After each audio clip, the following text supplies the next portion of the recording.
While the European Union tries to muddle through its financial crisis, it's also set to gain a new member. Croatians have voted in favour of joining the EU next year with a 66% majority. But analysts say a poor voter turnout shows the union has lost its appeal. Oliver Marc Hartwich is a CIS Economics Research Fellow and he joins us now from Sydney. So, given that the European Union is going through some financial difficulties, what we also have is questions about further integration and just where the EU is headed. Why would a country like Croatia be so keen to join?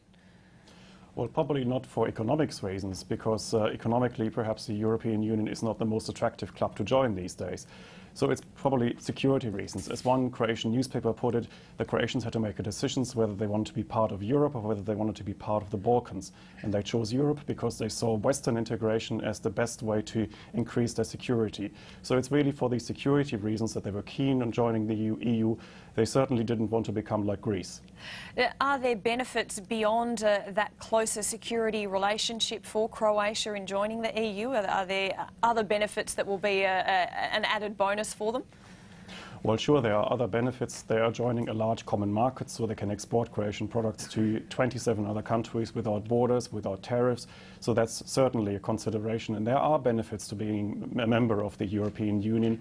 However, I think in the Croatian case, as in the case, for example, of Estonia, it was really security considerations that mattered most. And we are still seeing other countries in the region still trying to get into the EU and still going through processes to try and get to that acceptance stage. So clearly it's not just Croatia but other countries in Eastern and Central Europe as well who still want some of these security and other benefits as well. That's true. However, there are, of course, other countries as well that have decidedly tried to stay out of the EU. Think of the two richest European countries, Norway and Switzerland, not members of the EU and not likely to become members anytime soon. Or think of Iceland. Iceland last year blocked a payout to Dutch and British savers that lost money in Icelandic banks, and thereby saying basically that they didn't want to become part of the EU because that was the EU's condition, that they first bail out their savers. So there are some countries that try to get in, some other countries are trying to stay out, and in each of these cases, in the end, it comes down to national interests. How does it work for the EU in a bureaucratic sense? Because obviously they have their own parliament and there's a lot of complex negotiations that go on. How will they cope with having another member in Croatia when they join? Well, that's always been a problem for the EU. The EU started as the European Economic Community in 1957 with just 6 members, and today they are standing at 27 and they'll soon be at 28 if Croatia then joins.